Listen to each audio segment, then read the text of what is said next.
All right, everyone. So today we're going to be talking about polynomial functions. We want to be able to identify and describe a polynomial function using its degree, use the leading coefficient and the degree of the polynomial to make a quick sketch of a graph and describe what its end behavior will be. And we want to be able to identify and describe the turning points of a polynomial function. So first, what is a polynomial? This is the actual definition of what a polynomial looks like. Basically, it is any function where you have a set of coefficients that multiply power functions, x to a power. All right, now the thing is that your exponents have to be whole numbers, and your first coefficient can't be 0. All right, so you're going to have a number times x to a whole number power, a different number times x to a different whole number power, and you want to arrange them in what we call standard form, which is where you have the biggest exponent right over here on the left, going all the way down to x squared, x to the first, and this is really a number times x to the 0th power. Because x to the 0th power is 1, that will just be a single number. All right, now these polynomial functions are always going to be smooth curves with no breaks, gaps, or asymptotes. Since these are built on power functions, and our power functions here have to be only positive whole numbers, that means that they're only going to look like positive whole number graphs, which were all just various swoops, either looking like quadratics or cubics, right? So this is going to look kind of like a quadratic or a cubic. There's going to be a little bit more going on, particularly in the middle. But overall, they're smooth curves, no breaks, gaps, or asymptotes, no discontinuities, nothing really that you have to worry about when you're describing your function. And the highest exponent, in this case it's n, of a polynomial is always called the degree. We use those degrees to classify the polynomial. So if we want to classify a polynomial, we want to make sure it's in standard form. All of these are, you can see they have their highest exponent on the left going all the way down to their smallest exponent on the right. Now the degree is always that highest exponent. So if I start at the bottom here, it's 5. The next one up, the highest exponent, is 4. So it's degree 4. Above that, the highest exponent is 3, so it's degree 3.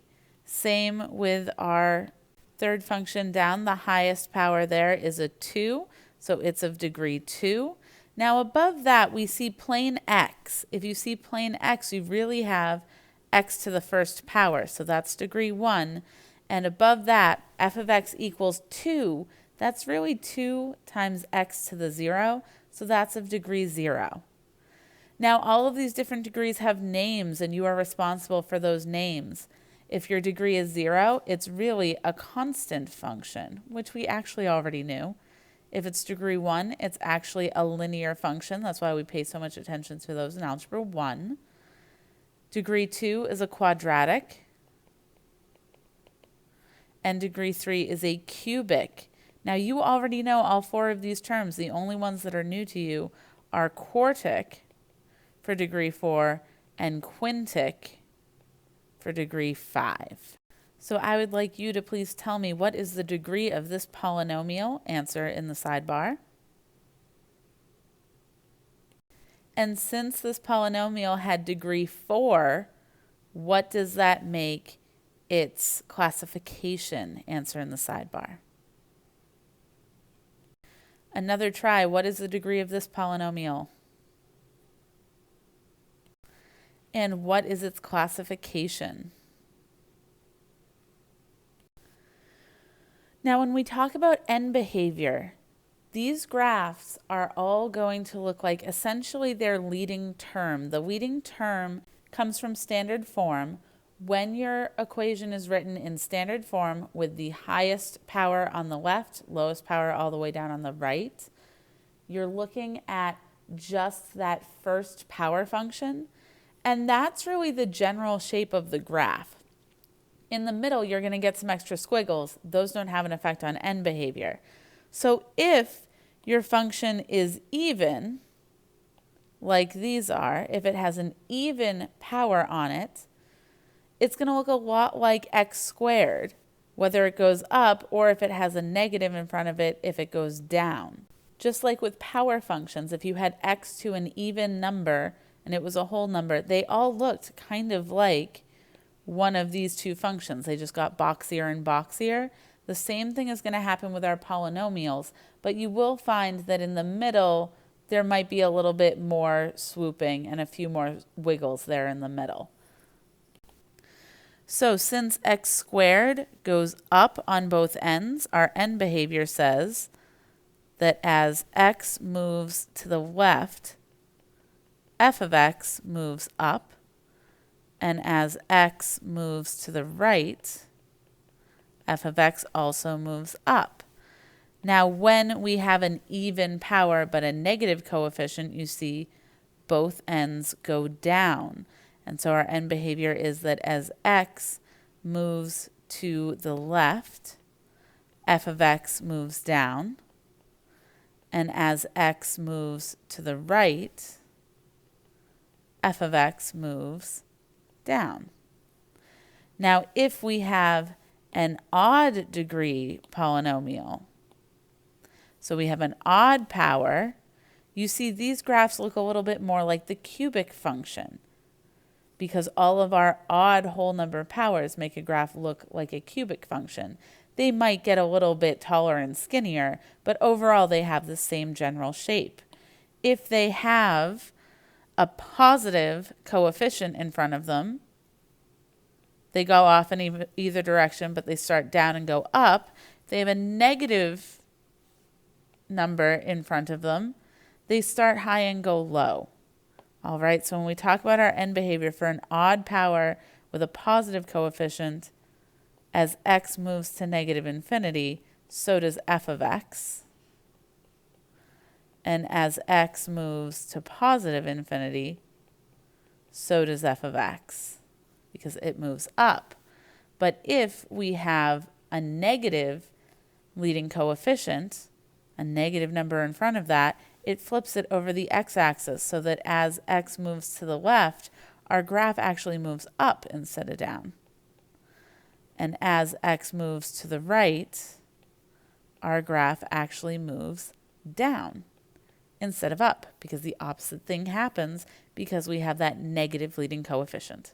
So let's talk examples. Always make sure that your function is written in standard form. So you need to have the highest exponent all the way on the left.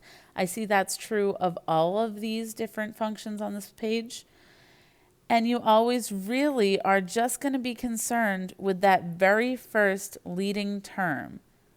All right? You're going to use that to basically talk about what the end behavior on just that power function would be. So for instance, in number 1, I see negative x to the 4th. I know negative x to the 4th is going down on both sides. And so I write my end behavior as x moves to negative infinity, f of x moves to negative infinity. And as x moves to positive infinity, f of x still moves down to negative infinity. When we look at number 2, I have negative 2x to the 5th. If I were going to sketch just that power function, it would look something like that. So it would be going up on the left side and down on the right side. And so when we talk about our end behavior, as x moves to negative infinity, f of x moves up. And as x moves to positive infinity, f of x moves down. Same idea with number 3, 6x squared, I know, looks kind of like this. And so that means that my end behavior is that they both go up at the ends. To write that, I say that as x moves to negative infinity, f of x moves up. And as x moves to positive infinity, f of x moves up. And our very last graph, if we are talking about 4x to the 7th, I know that that looks kind of like this, where it goes up on the right and down on the left. So when I describe its end behavior, as x moves to negative infinity, f of x moves to negative infinity, and as x moves to positive infinity, f of x moves to positive infinity. It does help to sketch your graph first for just that leading term. If you sketch out that graph at the very beginning, it's easy to describe your end behavior. So what is the end behavior of this polynomial? And what's the end behavior of this polynomial?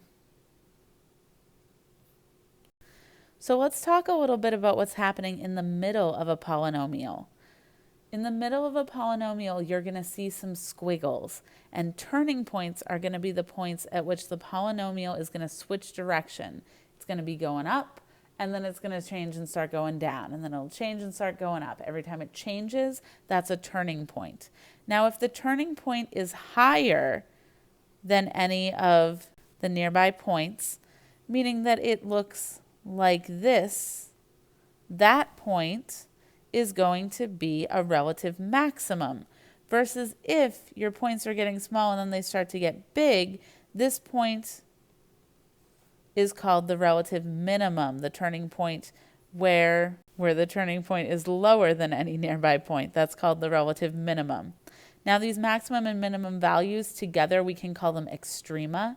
We frequently will see local extrema. And turning points just help us define where the function is increasing or decreasing. So if I had to describe this graph, I could describe its end behavior and I could describe its turning points. All of these points in here where the graph switches direction. Now all of these points, I just estimated those tenths, all right? They don't have to be perfect, but I can use this to talk about when the graph is increasing, decreasing, and constant. And remember, when you talk about increasing and decreasing, you never want to use any brackets because at those turning points, it's not actually increasing or decreasing, it's changing. Also remember that for increasing and decreasing, you only use the x values of the points. Do not be tempted to use the y values. Those would not be correct. But overall, this is how we describe our function. We can deal with its end behavior, estimate its turning points, use that to talk about when it's increasing and decreasing. This particular graph is definitely going to have an even degree, and that even degree is probably degree 4 because I see that I cross the x-axis 4 times. We're going to be learning more about that in the next lesson. So I do hope that by the end of this lesson, you feel like you can identify and describe a polynomial function using its degree. I hope that you can use the leading coefficient and the degree of a polynomial to make a quick sketch of a graph and then describe its end behavior. And I also hope that you can identify and describe the turning points of a function if I give you a picture.